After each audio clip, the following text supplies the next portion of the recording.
Hello and welcome to the F1Stop show. I'm your host, Sam Ernie, and with me is Wes Spearman. Wes, how are you this evening? Yeah, pretty good, thanks. It's like a bit of a shame we didn't get any F1 last weekend, but obviously understandable given the conditions in Italy. Um, and yeah, racing in Monaco this weekend. Yay, hooray. Yeah, I'm good, thanks. How are you? You're extremely happy for Monaco, judging by that reaction. But yeah, I'm good, thank you. F1, yeah, it's nice to have some form of racing again. But well, let's get into it. So last week, uh, would have been the Italian Grand Prix in Imola, Emilia Romagna. However, um, F1 said that the race would not go ahead due to heavy flooding in the region. So Emilia Romagna, just for a little bit of geography, is in the northern part of Italy, I believe. So yeah, lots of rain over there. People are affected, and it's never nice when these kind of things happen. So unfortunately, there was no racing. Yeah, it's extremely unfortunate, and yeah, hopefully as many people are okay over there.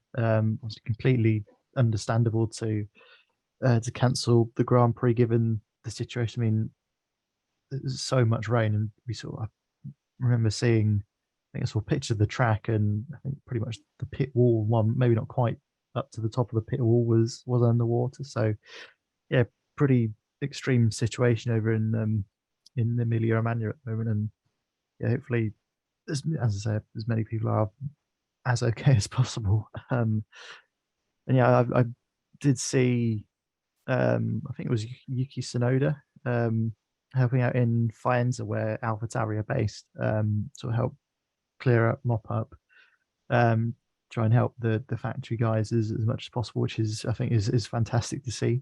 Um, and yeah, obviously F1 also donated €1 million to sort of health and safety department, if you like, of the region, which I think is a fantastic gesture. I think that money will go will go a really long way. Um, and yeah, as I say, it's unfortunate we weren't able to go racing, but absolutely 100% understandable. And I mean, we've still got plenty of races left to go, so yeah, still still a lot of the season left to race. Yeah, so I mean, we've still got what 18, 19 races to go, so all is not lost. So no Emilia Romagna Grand Prix, but we do have Monaco. Yay! Yay! Monaco! Yay! Um, so Monaco, when someone tells you Monaco Grand Prix, was what comes to your mind? What's the first one or two things that comes to your mind? I'd probably say great track. I think the actual track itself is pretty good. It's obviously incredibly technical. One mistake and you're out of the race. Yeah, Um, Test drivers to the absolute limit. Um, Also, the setting is absolutely fantastic. um, there aren't many more sort of picturesque places than in terms of cityscapes than Monaco. Um, and a lot of I mean, it's obviously a race that all the drivers want to win. It is the crown jewel, if you like, in the Formula One calendar. Although having said that, it hasn't produced great racing over the last few years. Yes, it's the one they all want to win, but as a fan, you sit there and think, oh, 78 laps of cars not being able to overtake each other because they're absolutely massive this year, and I don't think they're going to get any smaller anytime soon. Um, so yeah, I don't remember much at all from recent Monaco Grand Prix. I think the one standout moment is I think it was I can't remember if it was last year or the year before when you had Vettel overtake. I can't remember who. I think it was an AlphaTauri going up. Oh, I can't remember the name. Just sort of before after the first corner, which I can't even remember the name of now. Monaco corners are so they're supposed to be so iconic. I can't Oh, remember them. I think so. The first corner of the start finish line. I think it's the. Is it the. Oh, is it the Saint Denis or Saint Denis or something like Sandevot, that? that's the one, I Yeah, think. Saint Denis. Yeah, I think it's over I that. think I that is think. the one. Yeah. Yeah, Yeah, yeah, Sandevot. Beau Rivage is where I'm thinking of, into Massenet, which is the left-hander by the casino, I think. yeah. Um, yeah, Vettel was overtaking someone in that sort of section of the track, and then all of a sudden, TV directors cut to a replay of Lance Stroll going over some curbs. The one exciting moment of the race we had, and oh yeah, we get to see Lance Stroll bouncing around in an F1 car. Although I have heard this year, Mhm. I think that Monaco in the past has had sort of its own TV directors, whereas this year it's in house. It's done by F1 themselves, like all the other Grand Prix. So hopefully this this year at least, if we do get an overtake like that, if there's an overtake in Monaco, then we won't cut away from the action. Um,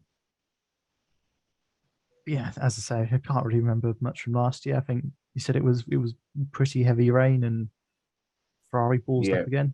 There's a surprise to absolutely no one. So what I could recall from last year uh, was there was heavy rain. Safety car led the formation lap. Yeah, stuff like I think Gasly made a few attempts to get ahead after he started in like the bottom half of the grid, if you like. Then I think all of the drama was about Ferrari and Red Bull, Charles Leclerc and um, Carlos Sainz. They were trying to make up some positions. So right, the nitty gritty of it is that Ferrari had a horrible pit stop, double stacking. Charles Leclerc was absolutely upset, putting it nicely. He was upset, and well, it pretty much cost him the race.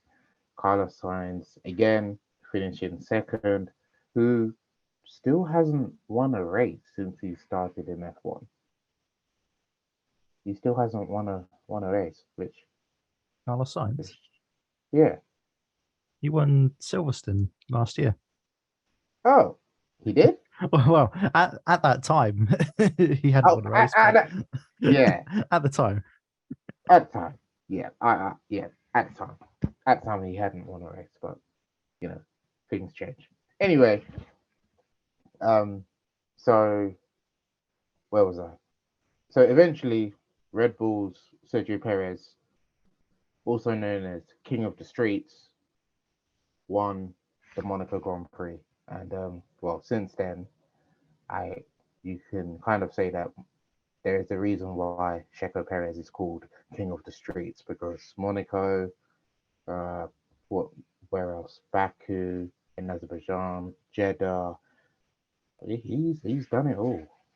Do we have any more street circuits on this calendar this year? absolutely loads. I'm just trying to think. We've got Canada, obviously Vegas to come later on Yeah, in the year. yeah. Um, where else we got? Hmm. I can't think of it. Singapore, is Singapore on the calendar this year? Yeah, yes. Singapore's on the calendar. I think Where else we got? that's due. That's in September. That'll be like late September, something like that.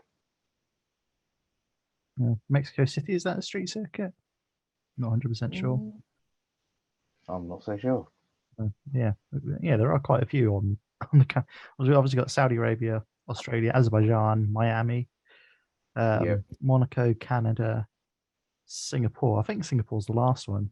After that, you got Suzuka, Losail in Qatar, Kota, Mexico City. That might be another one. Sao Paulo, Interlagos, Las Vegas, and Abu Dhabi. So I think we've got two more, three more, three more. Hmm. So Perez has a good track record when it comes to street circuits. Then, so I wouldn't be surprised if he wins at least one more this year. I wouldn't be surprised.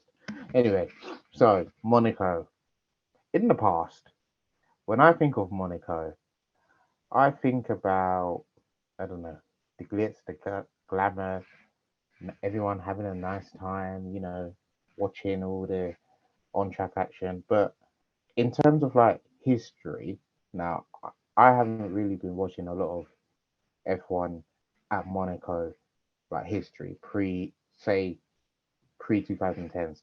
But I think one thing that stood out was Ayrton Senna in the 1990s. Just he was well known for his I think his pole lap in Monaco from the 1990s. I don't know if you remember that or watching it online somewhere. I think I watched it like 2 days ago or just yesterday. Just watching it was amazing. Yeah, I think. Yeah, I can't remember exactly which year it was, but yeah, there was one year in obviously racing for McLaren. He was like over a second quicker than the next best in qualifying, and you just think a second is already a long time in Formula One. So to out qualify, I mean, someone in the same car is basically a year. It's such a long time in Formula One. Again, in the rain as well, I think. Yeah, no one's won the Monaco Grand Prix more times than Senna. Has won it 6 times. Um, Wow. I think then, yeah, Wow. of the current grid, I think Hamilton's got the most with 3. Um, yeah, as you say, Monaco is such a historic and well, iconic track as well, I suppose.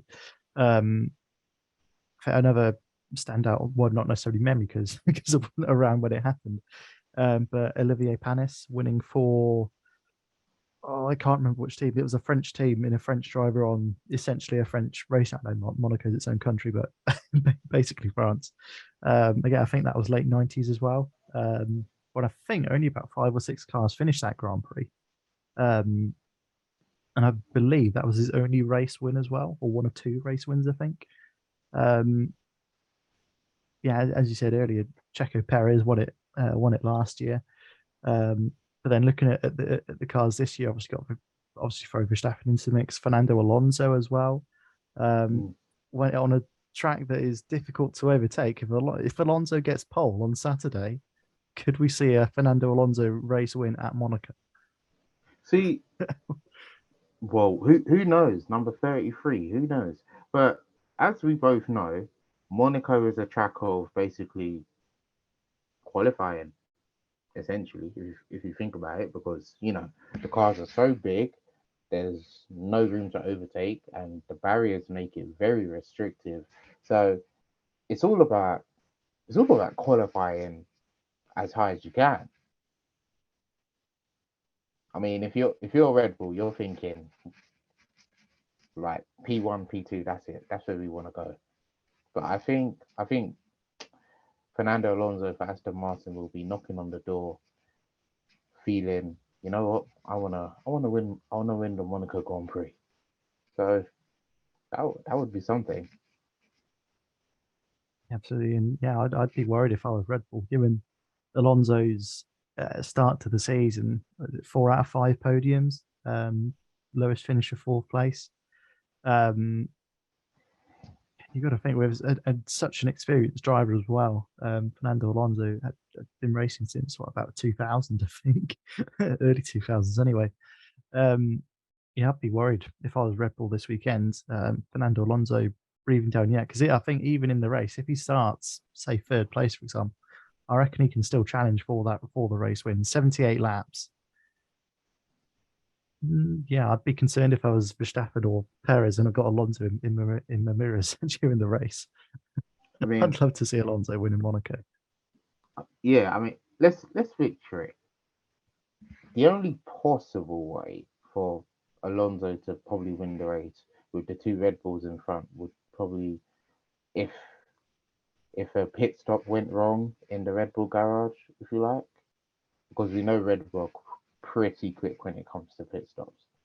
But if Although something, there is history of bad pit stops in Monaco. There was one when I think it was 2016 um, or 2015 where Ricardo pitted and they just didn't have the tyres. So it cost him about 15, 20 seconds in the end just to change the tyres, which is obviously a huge amount of time.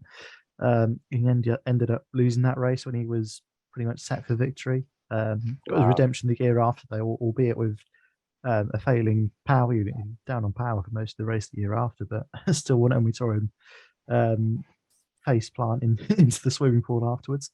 Um, and then again, fairly recently, I think about 3 years ago, maybe 2018, 2019. Probably getting on for 5 years ago now, actually. Bottas's pit stop in the Mercedes where they just couldn't get one of the tires off. They sort of Yeah. rounded off the edges on one of the nuts and just couldn't get the tire off, so they had to retire him, which was just insane watching it live. I think I Mm. remember watching it on Channel 4, I think it was. You know, what is going on? What's the problem? What's the problem with Bottas? It was taking like a good 20, 30, 40 seconds, and then you're like, oh, right, we've got to retire the car because they can't get the wheel off. I don't actually know how they got it off in the end. Probably got some super high tech thing that sorts out rounded wheel nuts. I think that's probably the longest pit stop in the world, over a day to change the tires. Yeah, that's There's certainly a history of bad pit stops in Monaco, yeah. and as you say, if Red Bull do cock up this weekend, then Alonso's waiting to pounce. Who do you think will surprise you the most come this race? And Charles Leclerc, do you do you feel that he'll have a clean race in Monaco? No mishaps as we've seen in the past. I mean, hopefully, for his sake and for Ferrari's sake, they're not having the best of seasons so far. But you also got to remember Charles Leclerc, Monegasque driver at his home Grand Prix, what it would mean to him and to see a Ferrari on the top step of the podium in Monaco again after quite a number of years away from the top step at Monaco would be fantastic to see. And yeah, I think if obviously want perhaps Alonso to win the most, but if I want another driver to win, it would be Charles Leclerc to do it for Ferrari in his home Grand Prix, having had sort of having struggled a bit at the start of the season, back end of last season. It would be fantastic to see, as I say, Leclerc or Alonso finish on that top step. So, Monaco Grand Prix. Well, so my question is to you, qualifiers, who essentially are going to be your race finishers Essentially, from yeah from P10 to P1. Go. Good question. I'm gonna go. I think Monaco could throw up. I don't know what the weather's going to be like, but if it's anything like it is over here in the UK, then it's going to be absolutely boiling hot and bone dry. Yeah. So yeah, it's going to be quite the opposite to last year. I'm going to go P10 Sonoda to qualify P10. He's had a pretty good season overall. Finished P10, P11, I think, in all the races so far. P9, I'm going to go Norris. If you can get that dog of a car in the McLaren up into points playing position, then hats off to him. Seventh, I'm going to go. You I was missed going to out say eight. Stroll. Oh, did I miss out? Eight. Yeah. Stroll can go an 8 then. That's solved my problem. P7, I'm going to go Russell. I know the Mercedes didn't have a great year last year. I think Hamilton finished P7. I think he finished P7 actually in the end. Probably qualified P7. Let's face. P6, I'm going to go Hamilton. Both Mercedes just outside the top 5. Yeah. P4, I'm going to go Sainz. Okay. I'm missing out one of the big 3 teams here, I think. I might take Stroll out of the top 10 and just move everyone down one, actually. So I'll go Russell P8, Hamilton 7, Sainz 6.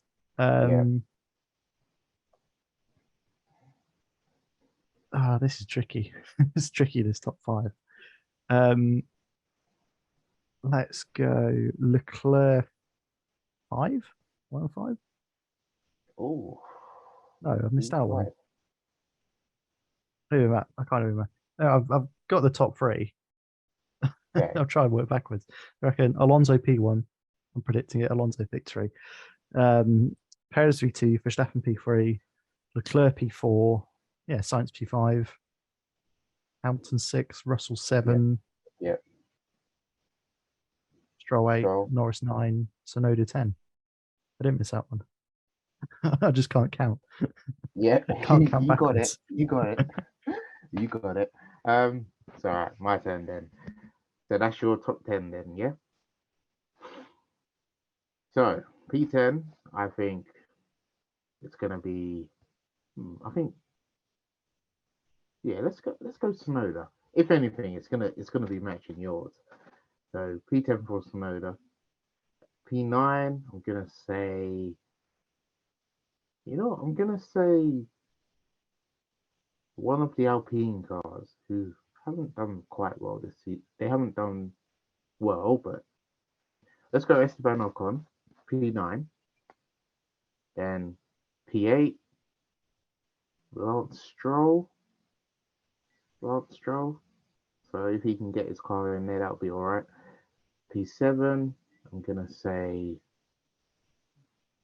Hamilton, Hamilton for seventh place. Russell, P6, then P5. Ooh, P5, I'm gonna say. Right, so who have I got left? So you got both Red Bulls, Alonso, and I think both Ferraris as well. Okay. So P5, P5, I'm gonna say Carlos Sainz. P4, you know what? P4, I'm gonna take a huge gamble here. And I'm gonna say Perez. Perez for P4. P3, I'm gonna say Leclerc. Yeah, P3 Leclerc. Alonso into second place. I think he'll just miss out on the race win behind Max Verstappen to take the win. Yeah, that's my top 10. Yeah, So, I think we've definitely got some matches in there in terms of what the yeah, actual result will be. yeah. So it'll be interesting come the race on Sunday when we see the grid if any of our predictions, matched Sunday's Sunday's result. So it'll be quite interesting to see.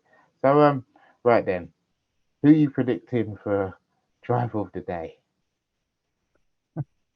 I mean, or best qualifier of the day, if you like? probably Alonso. If I predicted Alonso race winner, yeah, I can't. If Alonso does win, I can't see him not getting driver of the day. So yeah, Fernando Alonso. Right, yeah, I agree with you, Fernando Alonso. So there we are, ladies and gents. Another episode of the F1 Stop Show podcast. I'm running I out will of just things. before we move away from Monaco, Go on. McLaren bringing out another special livery. Oh yes, yes. A couple of years ago, I think it was a couple of years ago.